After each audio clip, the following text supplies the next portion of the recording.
Ladies and gentlemen, please take your seats. The show is about to begin. Grace, let's put on a show. Let's do it, Silvia. Today, I have a very special guest who's very dear to my heart. We have Grace Kenny, who is the Director of Property Management of Driven Properties. And she's now doing the job that I moved to Dubai for. So I joined Driven 2017 as Director of Property Management. I left in 2021, but I hired you as Head of Property Management. That's in right. 2021 as well. 2021. Just a couple of months before you left. Okay. And now you're Director of Property Management. So Yes. we have like two people who have done the same or are doing the same job, talking about a very important topic, which we have yet to speak about on the show, which is property management. And I couldn't have done this episode with anyone but you to kick off. So welcome to the show, Grace. Thanks, Silvia. This is going to be great. And what we're going to aim to kind of deliver today is what everyone should know about property management. All the things that you wish you knew about property management. Because let's face it, it is kind of like a boring subject.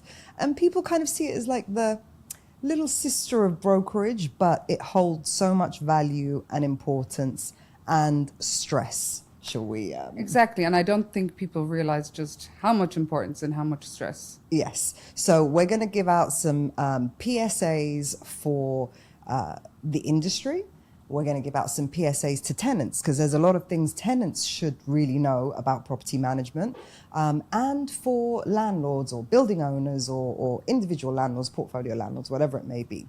So stay tuned for an exciting episode all about probably your least favorite subject, property management. Stay tuned. You're going to learn. You're going to take away some golden nuggets. Now, first, Grace, it's very much like a don't shoot the messenger type scenario.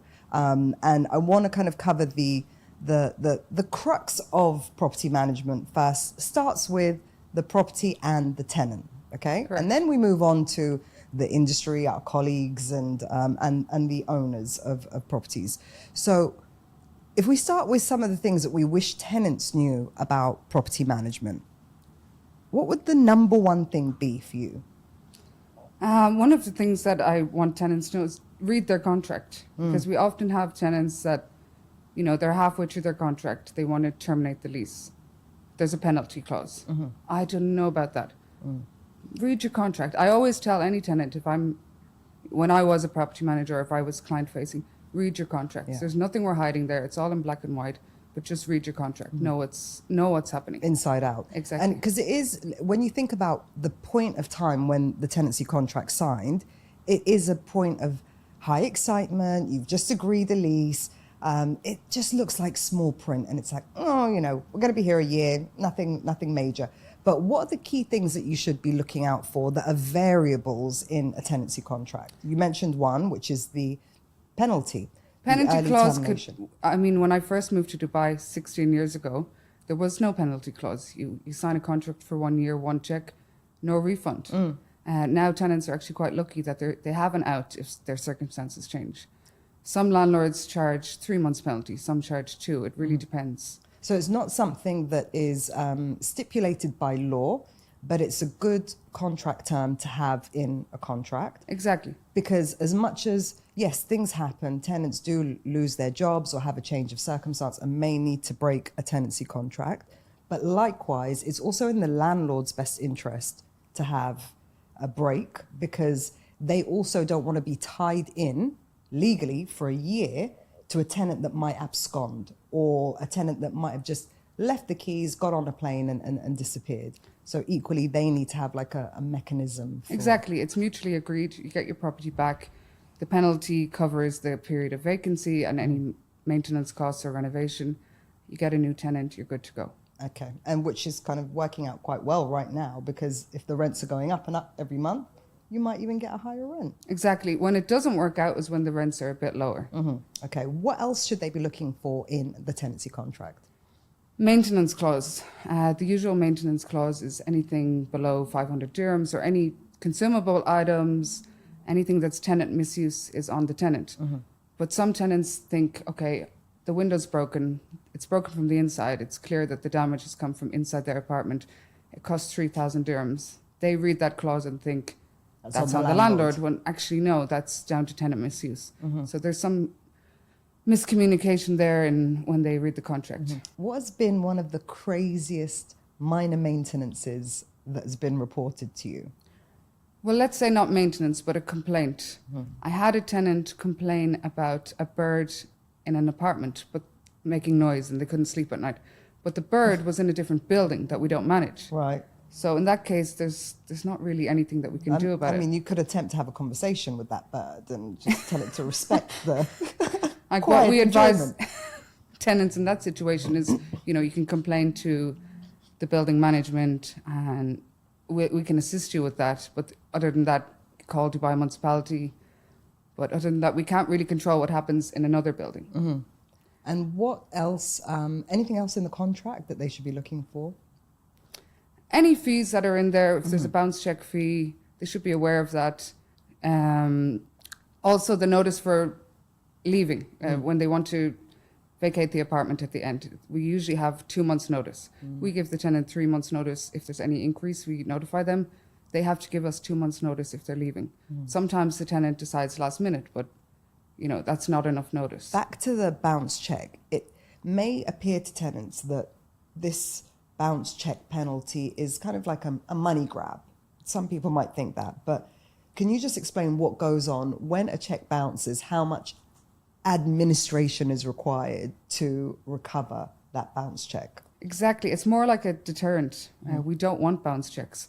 First of all, when the check bounces, we get notified by the landlord. We have to go and collect the check from the bank, bring it back to the office, contact the tenant for the new check, arrange for the tenant either to come to the office or we send someone to collect the new payment, give them back their old check, update all the details in the system.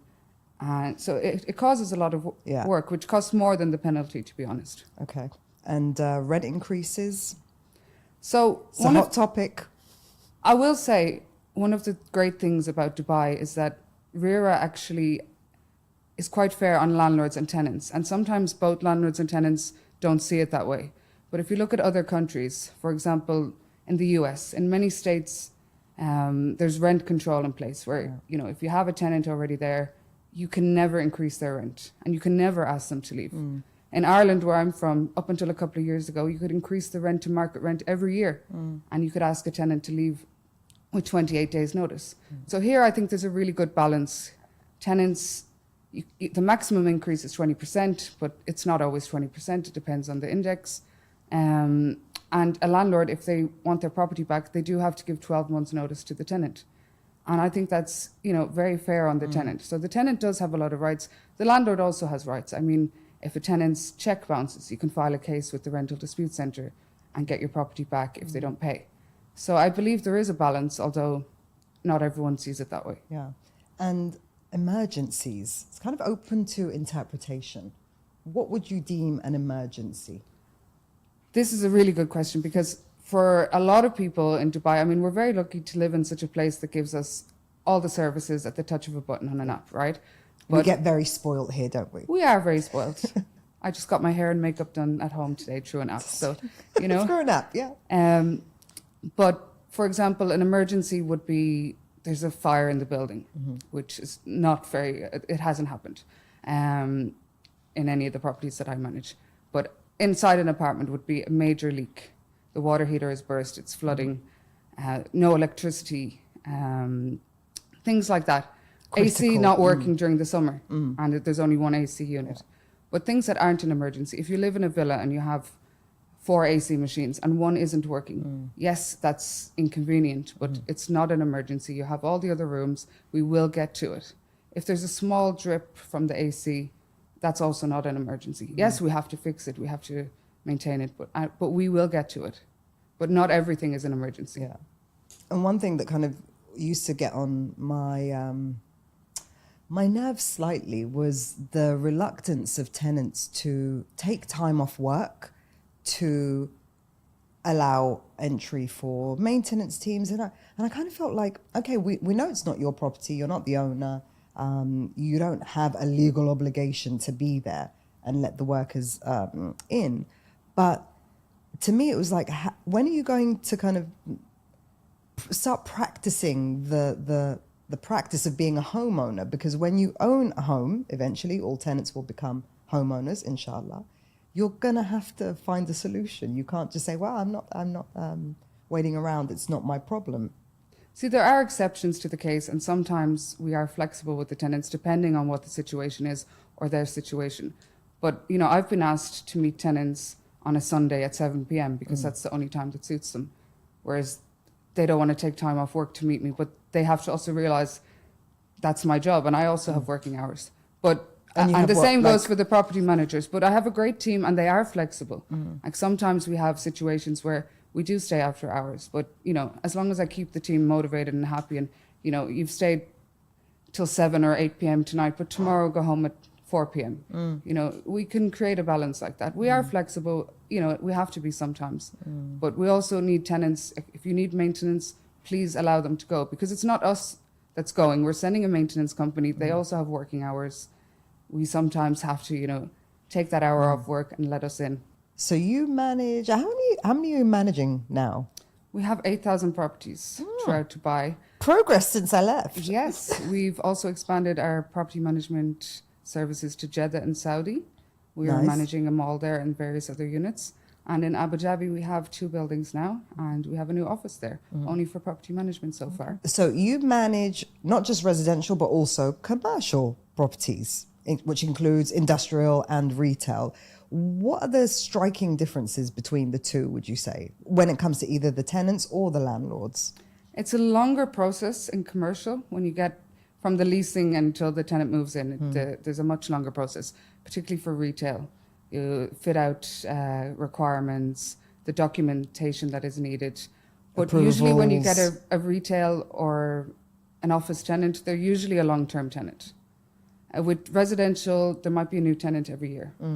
And people make decisions quicker when it's a residential property. Yeah. With commercial, there might be a board of directors that has to make that decision. So sometimes that process can be a bit longer.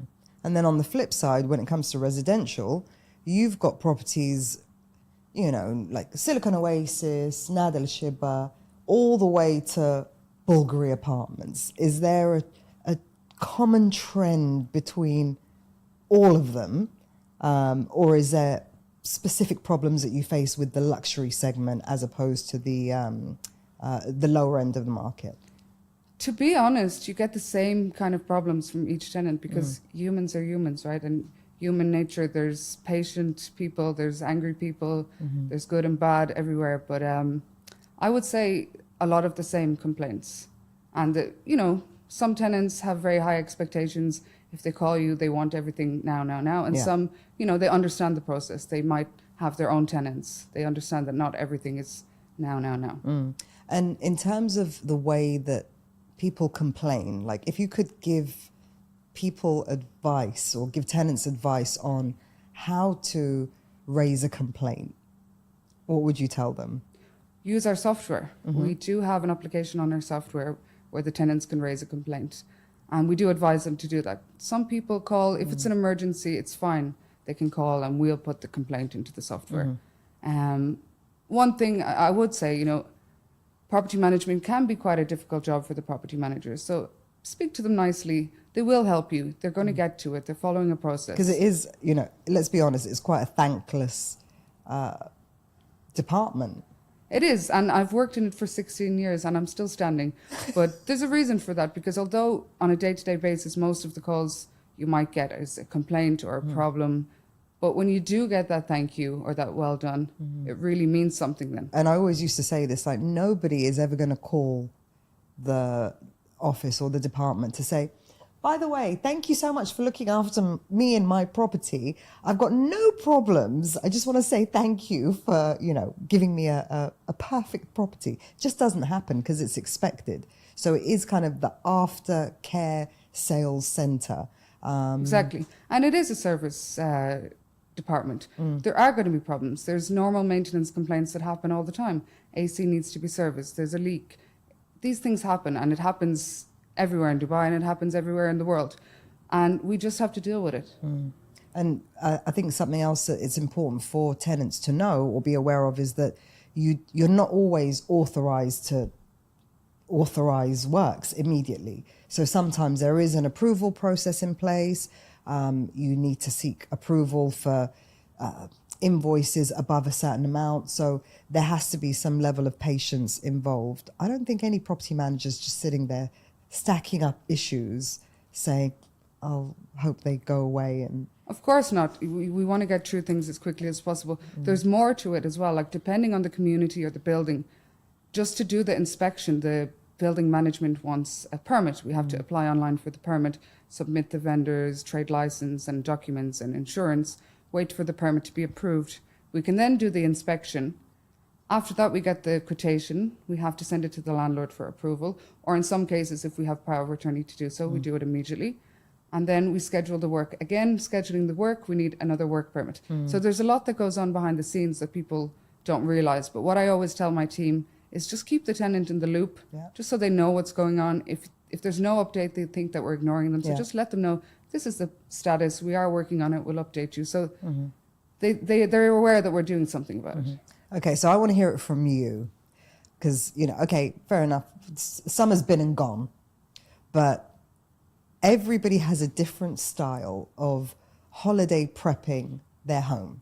And what I mean by that is when you go on holiday or you're leaving your property for more than a week or 2 weeks, everyone has a different routine. What is the correct routine when you're going on a holiday or a trip? Okay. How should you leave your premises? Well, this is a really good question because we've had a lot of tenants come back, or tenants that we've had to contact while they're away due to an emergency. Switch off the water heater. When that water heater switches on and you're using the water on a daily basis, it's fine.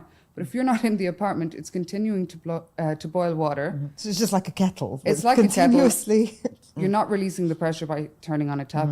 It can burst. Right. And when it bursts, it's going to flood the apartment. The ceiling is going to be damaged. The water heater is going to need to be changed. And if you have a parquet floor or any carpet on it's gone. So something that, is easily preventable. Another thing, turn the valves on the shataf, on the sink. Good point. Yeah. Very good point. Just switch them off. Switch off all your appliances. Take your slow down on that. People might not know what the valve is on the shataf. At the bottom, there's a little dial. Okay, so you have the hose part. At the bottom, you have a dial. Just turn it to the right. Right, so that no Righty water tighty, comes out. lefty loosey. Yeah. Say that again? Righty tighty, lefty loosey. So right means close, left is open. I never knew that. Yeah. Shut-off tip number 1. Switch off the valve. From Director of Property Management. Because those can also burst as They well. do, and they've caused us a lot of problems in the past, haven't they? Exactly. And then if you're not home and the water is accumulating, the building management is only going to know when the water starts seeping out your front door. And by that time, the damage is done. Other things, take out your trash. Make sure that your bin is empty before you leave. So that the because mice don't otherwise come. there will be pests. The same thing with fridge, food in your fridge, anything perishable, vegetables, fruit, and you're going away for 3 weeks. Yeah. Give that to your neighbor, give it to your friend, or throw it away. And actually, to piggyback onto that, I would empty the freezer of any meat just in case there is a power outage, and then the meat starts melt or defrosting. You're going to come back and there's blood on the floor. Exactly. Sorry to be so dramatic. And if someone doesn't want to take all these steps, alternatively, you can have a friend call around to your apartment every couple of days to check on things. I would still do those steps. The other thing is park your car in the correct parking space. Good one. Because otherwise people are going to be calling us, someone's in my space, and we can't get in touch with them. We can't legally move their car. We're going to have to file a complaint through the Dubai Police app. So, there's a lot to think about. $1 million question. What degree should you leave your AC on? So what I always do when I go away is I leave it on 25 auto. Why? Because if you don't keep it on, and if your apartment is sun facing and you don't have proper curtains, or even if you do, there will be mold when you come back, depending on how long you go for. I would have said 24 auto. 24, 25. Okay. Leave it in the comments, guys. Are you a 24 or a 25 auto? Yeah, 24 auto when I'm at home at the moment, when it's not too hot, but 25, 24 if I was leaving. And a lot of people don't really know the difference between auto, cool, and fan. Do you? I do. Tell me. So when we do a move-in inspection with our tenants, the handover manager meets them and shows them how everything works as well. So, or you can ask, the tenant can ask. If they don't know what something is, they're free to ask us at any time. So auto basically takes the temperature of the room and automatically adjusts the blow and the chilled water. Exactly. So if it's at 24 and the room is at 24, it's not on. But as soon as it reaches 25, it will switch back It'll on kick in. and, until it gets to 24. Right. But if you leave it on cool instead of auto, it will just stay constantly at 24. Yes.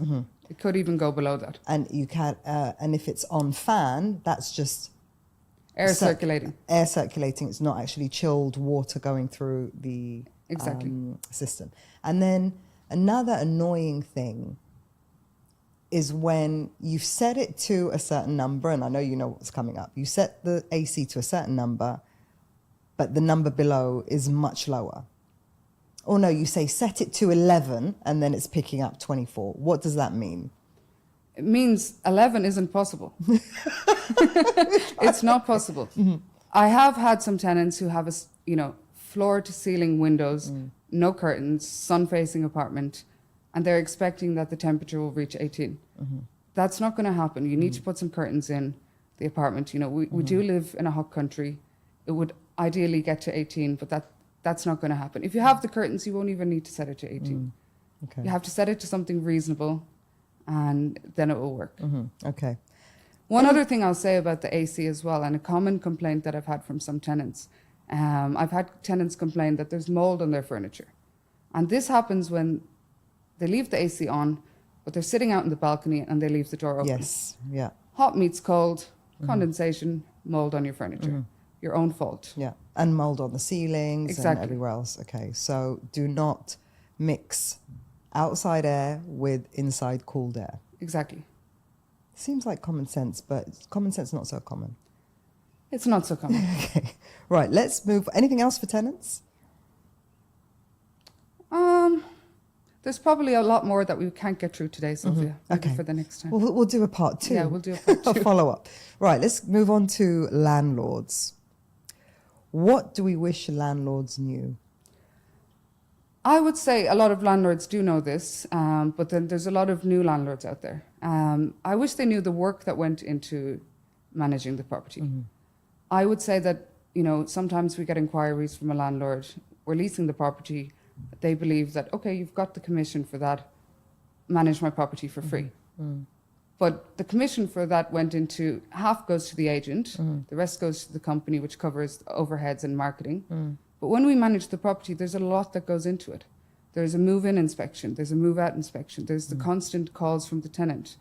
We deposit the checks in the landlord's account, we put their information in the software, which we pay a lot of money for. They don't have any headache. We arrange the maintenance, we arrange the permits that we spoke about earlier. There's a lot more to it. And why do you think, do you think landlords would prefer to just manage properties by themselves just to save money? Or do you genuinely believe that it is the most cost-effective way of being a landlord is to have someone manage your property for you and pay for it? I think it is more cost-effective for the landlord to have someone to manage it. Because usually for example, if the tenant needs maintenance, we have vendors that have, set prices, or we get 3 quotations for the landlord. We can negotiate those prices. Because you're doing it in bulk. Exactly. Yeah. Even when it comes to the renewal, if the tenant is asking the property manager for a discount, it's easier for the property manager to say, no, I'm sorry that this is the rent. But when they're going direct to the landlord sometimes feels a bit of pressure and might end up not increasing the rent. At all, yeah. Yeah. We also have around 62% of our landlords that don't actually live in Dubai. Yeah. So for them to manage the property, they could do it, but it would be quite difficult for them. Time zone differences. Time zone difference. They don't know the local companies. You guys need a property manager. So listen up. If you're overseas, you're watching this, you own a property in Dubai, get professional property management. And that also just for the legal complexities of it, because things are changing all the time and you need to be kept aware of it. Exactly. That also brings us to new buyers. Get a property manager, because the first thing you want to do before you sign and take the keys from the developer is snag that apartment. Right. Let's talk about snagging. Yes. Because some people think it might just be like a visual inspection, but there are some things that you can do to identify if there is any work that needs to be rectified. So you and I, we go to a snagging appointment. What are we doing, Grace? We're switching on the lights, we're switching off the lights. We're turning on the taps, we're turning off the taps. When we turn on the tap, we make sure that the water is going down the plug. We close the plug, we open it again. We open up, we look at the bottle trap. Is that leaking? We flush the toilet. We spray the shut-off, talking about shut-offs again. You know, you check all of these things. You switch on the appliances if they're inbuilt. You make sure that they're working. You open and close the doors. You check the wardrobes and all the handles. Yeah. This is a visual inspection. But we also offer services at Driven for doing deep snagging. And this is where we send an engineer. Proper surveyor. Exactly. To check the MEP, to check the windows, to check everything in the apartment. And then we give a report which can be given to the developer as well.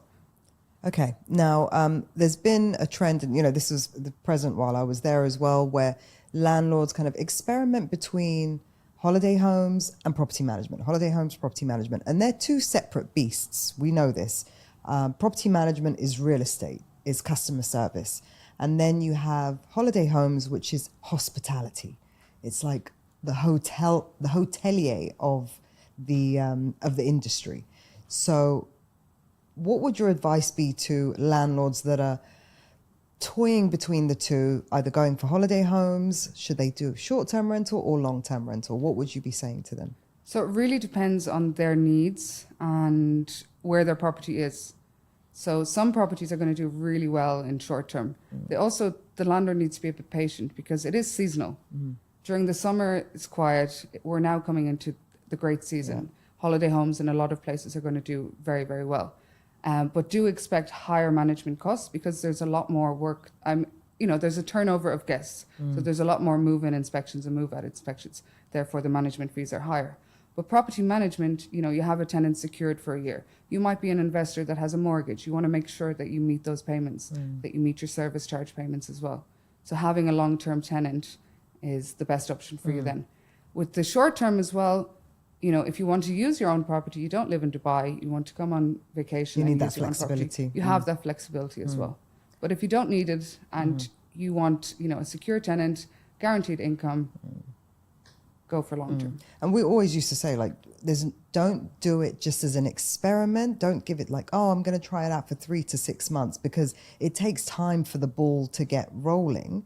And of course, with holiday homes, the success of a unit is quite largely dependent on the quality of reviews you get. And it's going to take time to get those positive reviews to allow you to increase the nightly rate or weekly rate or whatever it may be. So if you are thinking about switching from long term to short term, commit to a minimum, what would you say, 9 months, 12, a year? I would say 9 months to a year. But the great thing at Driven, because we have both, we do work together, and we have some clients that come from holiday homes and they come to property management for long term, and vice versa, depending on their needs. But that's great at Driven that we have that option. Let's move on to our lovely colleagues, brokers, bosses, CEOs, the receptionists. What do you wish they knew about property management? Let's talk about brokers in general in Dubai, because we deal with internal brokers and we deal with external brokers.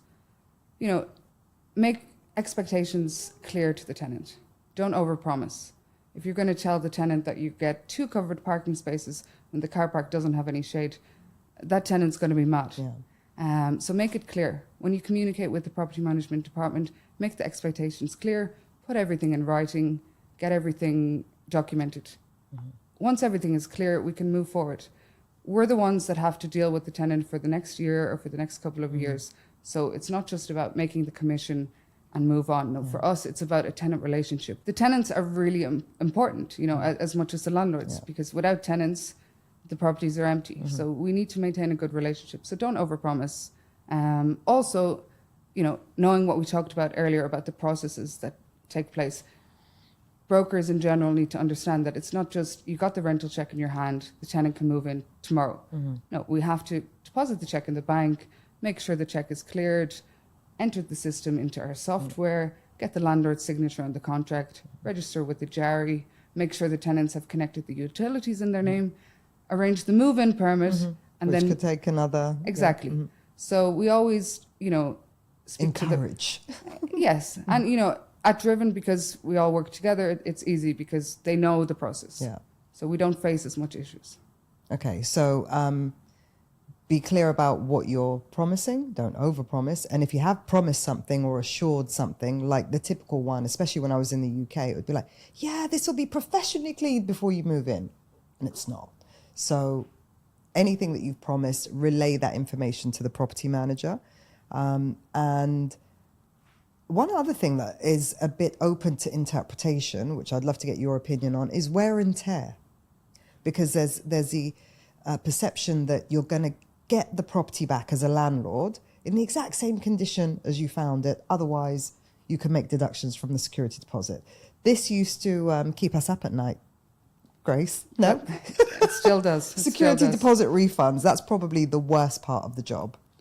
It is, because we have to be fair with both the landlord and the tenant. So we always advise the landlord, look, this is usually on your cost, and the tenant, this should be on your cost, and we have to justify it. So if you've left so let's say this podcast studio, you have a lot of things on the wall. When you leave, the walls are going to be damaged. Yeah. This would be chargeable. But if you haven't put anything up on the wall, but there's a tiny scuff mark, this is wear and tear. If you break a window or you break an appliance, it's not wear and tear.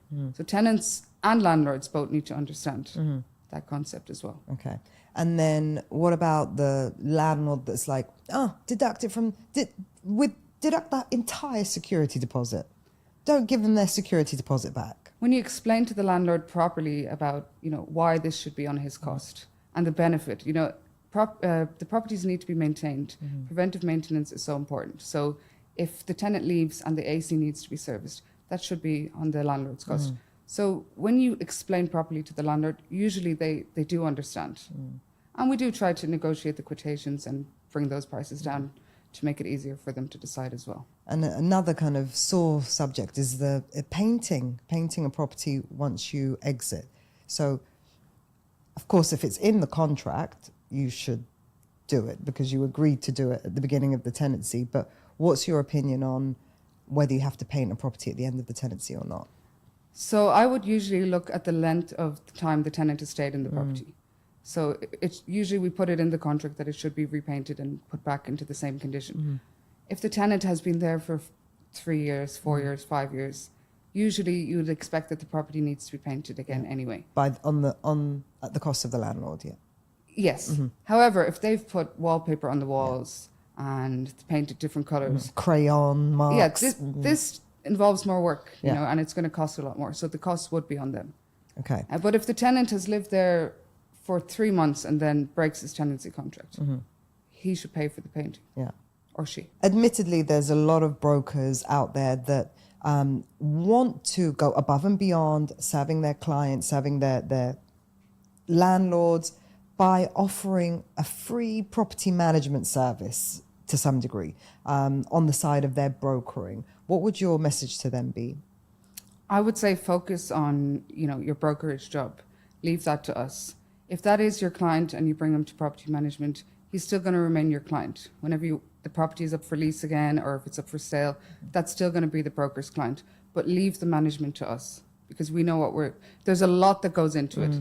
If you're going to spend your time doing property management, you're not going to have time to do your viewings. You're not going to have time to do your core job. Things like you're going to miss giving notices at the right point. You might not necessarily have access to the contractors that a property management would, okay. Another thing is, the broker won't have access to the property management software that gives you reminders that the lease is coming up for renewal.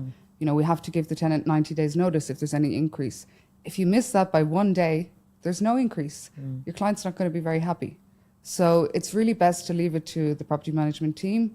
We have the software, we have the team ready to handle that. Even when it comes to maintenance issues, we have a handful of vendors that we use that are available at any time. That broker might not know who to use, or have the experience to solve that problem. And there's a lot of, well, as you know, there's a lot of brokerages, new brokerages opening up, growing at a steady pace, the number of real estate companies. Their go-to isn't going to be to have a brokerage business and also set up property management. But eventually, they all clock on that it's the most valuable thing that you can do. Why is that, Grace? Well, property management is always going to be there. If things are good, if the market goes in cycles, what goes up must come down sometimes. When things go up, a lot of people don't see the value of having property management. They think it's easy, but it's not. The expectations of clients are higher. When properties are expensive, their expectations on property management and services is higher. When the market rents are lower, for example, in COVID, our workload actually increased. We had to make sure the buildings were sanitized by specialist companies. Oh my God, I'm having flashbacks now. We had to put, hand sanitizers in the lifts. We had to make sure people were wearing masks. And the stickers on the floors in the lift, costs increased.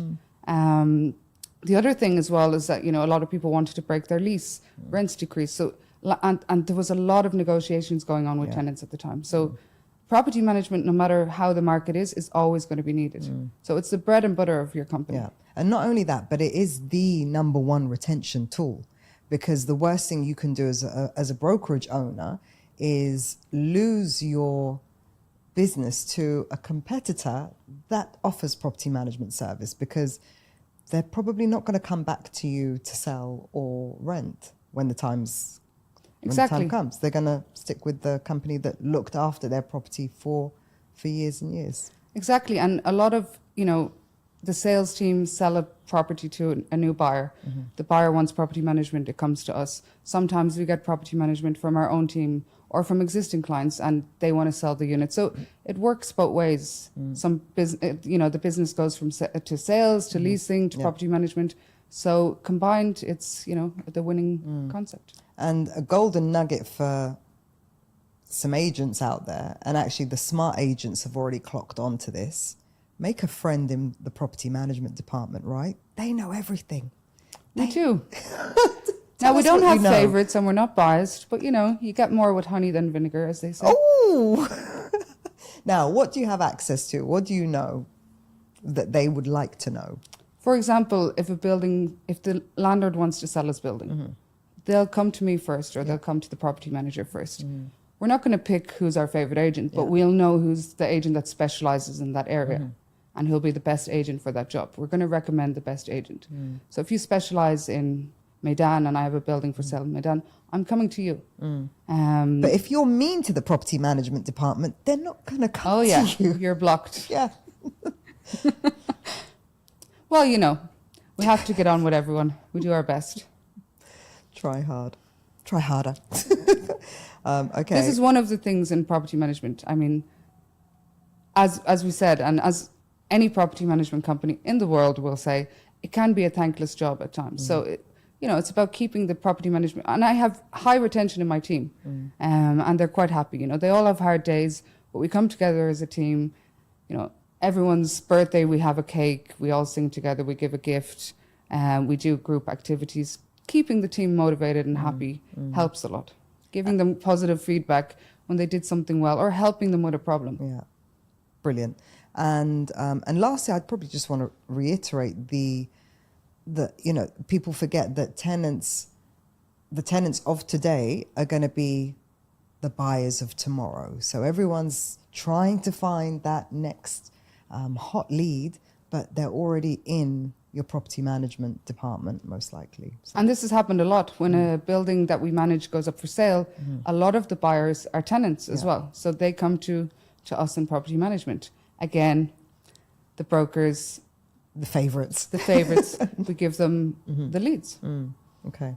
So wise move, golden nugget, befriend the property management department. Be nice Don't to make us. an enemy of them. Yeah, don't make an enemy of me. Right. Any closing remarks or golden nuggets you want to drop in connection with property management? Yeah, just, advice to both landlords, tenants, colleagues, be patient. We know there's a problem sometimes. We are working on it. Just let us do our job and it will be done. Brilliant. Thank you very much for joining us on this debut episode about property management. Thank you, Silvia. Thank you.